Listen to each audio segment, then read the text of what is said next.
अस्सलामुअलैकुम। वालेकुम अस्सलाम। बहुत दिन हो गए, मुलाकात ही नहीं हुई। बैठो बैठो। ये बहन कौन है? मेरी मेहमान बहन है, मुंबई से आई है और दीन के बारे में बहुत अच्छी मालूमात रखती है।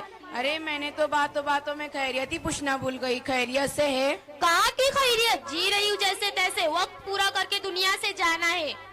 अरे आपा जान, अल्लाह ने आपको क्या कम किया है? शादो आबाद कर दिया है और बेटे की भी अच्छी नौकरी है और चांद जैसी खिदमत गुजार बहू है। और क्या चाहिए?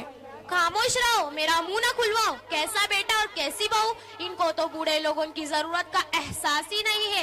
क्या किस हाल में है, तबीयत कैसी है, क्या खा रहे, किसी को फिक्र नहीं। बस हमको अपने लिए बहुत समझते हैं और सोचते हैं कैसे जल्द से जल्द छुटकारा मिलना। और बहू रानी का तो पूछोच ना को। नवाबजादी की सुबह 9 बजे होती, ना घर की सफाई, ना नाश्ता, ना चाय। ये सारी बातें घर के बड़ों के सिखाने से आती है। लगता है इसको कुछ भी सिखाया नहीं गया। और क्या बताऊं बहन, जब अपने मायके का कोई आ जाता तो उनके देखभाव में बिछी बिछी जाती। जब हमारा कोई आ जाता तो कुछ भी परवाह नहीं। ना देने के लिए हाथ बढ़ते, ना बनाने के लिए पैरा।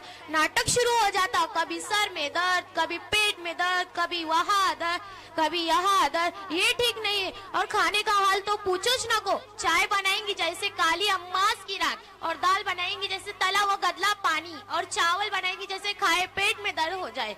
और हर 2 दिन के बाद मायके का याद आ जाता और माँ के पल्लों से जाके बन जाती और आने का नाम ही नहीं लेती।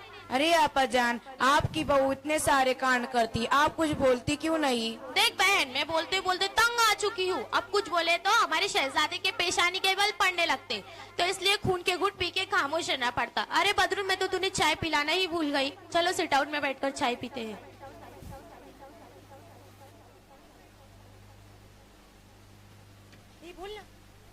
ये थी सास और सास की बहू पड़ोसन ये थी सास और सास की पड़ोसन सहेली दिल खोल कर अपने बहू की गिबत कर रही थी। अल्लाह माफ फरमाए, कितनी बुरी हालात है। चलिए अब देखते बहुएं अपने सासों की तारीफ कैसे करते हैं। वालेकुम। वालेकुम सलाम। कैसी हो बहन? क्या बताओ, ठीक भी हूँ ठीक नहीं भी हूँ। अरे ये कैसी दरमियान की बात कर रही हो? जब तक ताज का साया सर पर मुसल्लत, तब तक चैन कहाँ है। सुमैया, तुम कितनी खुशकिस्मत हो, तुम्हारे सर पे सास का साया है। नजमा, कैसी खुशकिस्मती की रत लगा रखी है। वो भला कैसे चैन से रह सकती है जिसकी मेरी जैसी सास हो। एक बात पूछूं? हाँ पूछो। अरोजन की तारीख में सबसे खुशकिस्मती औरत कौन सी है, तुम्हें मालूम? नहीं। वो सारे इंसानों की माँ हज़रत हव्वा अलैहिस्सलाम है। वो क्यों? क्योंकि उनकी कोई सास और ननद नहीं थी।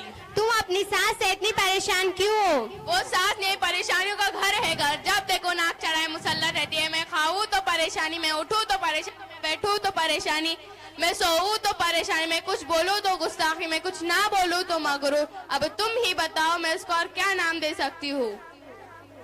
मेरा बस चले, तुम अपना सुनाओ। मुझे तो जरा भी चैन नहीं। मेरी तलाकशुदा ननद है, दिन और रात मेरा सर पका रखा है। मैं तो भानी बन गई हूँ। उसकी भी खिदमत करो और उसके बच्चों के भी, और नखरे अलग से। ये अच्छा नहीं, वो अच्छा नहीं, डबल डबल खाना बनाना पड़ता। अभी मैं नाश्ता बनाने में लगी रहती हूँ, अभी मेरा खत्म भी नहीं होता तो ननद और उसके बच्चे सारा बना बनाया खाना खत्म कर चुके होते। अगर मुझे खाना खाना हो तो फिर बनाना पड़ता, या बचा कुछ मेरे हिस्से में आता। मेरा छोड़ो तो सब छोड़ो। सुमैया, ये बहन कौन है? मैं तो पूछना ही भूल गई। ये रुकैया आंटी है, मुंबई से आई है। दिन के बारे में अच्छी मालूमात रखती है, पढ़ी लिखी बहन है। अरे रुकैया, अभी तुम इन दोनों के साथ ही बैठी हो? ये सासू माँ बैठी है।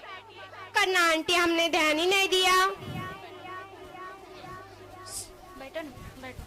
सुबह से घर में हुई एक बात देख रही हूँ, हमारी जुबानों पे दूसरों के शिकवे शिकायत बहुत ज्यादा हो गई है, और जुबान की गुनाह तो हम कसरत से करते रहते हैं। अल्लाह ही हमें माफ फरमाए। हम औरतों की तो बहुत बुरी आदत हो गई है, जहाँ दो चार जमा हो गई, दूसरों की चुगली, दूसरों की तस्कीरात हमारी तबीयत का हिस्सा बन चुकी है। महज वक्त गुजारने के लिए हम गिबत करना शुरू कर देते हैं।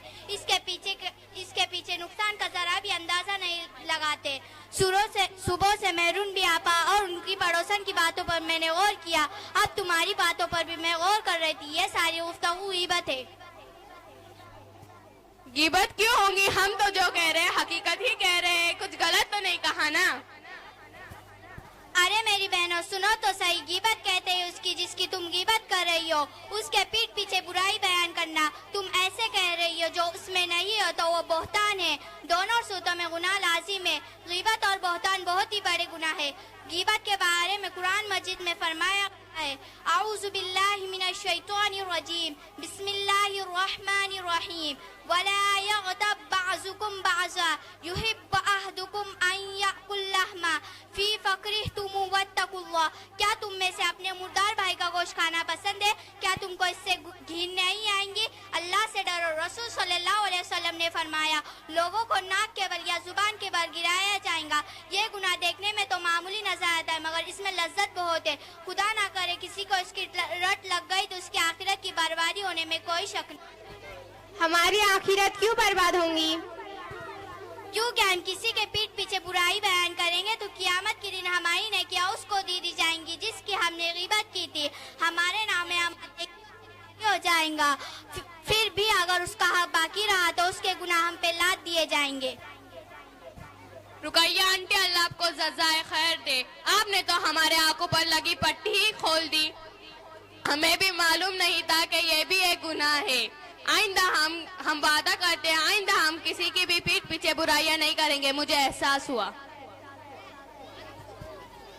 अरे मेरी प्यारी बहन, मुझको तुम्हारी गुफ्तगू सुनकर एहसास हुआ कि मैं इतनी बड़ी गलती में मुब्तला थी और इतने बड़े गुनाह को जुबान का झटकारा ले रही थी और उसको मैं टाइम पास का जरिया समझती थी। मैं वादा करती हूँ मैं किसी के पीठ पीछे ग़ीबत नहीं करूंगी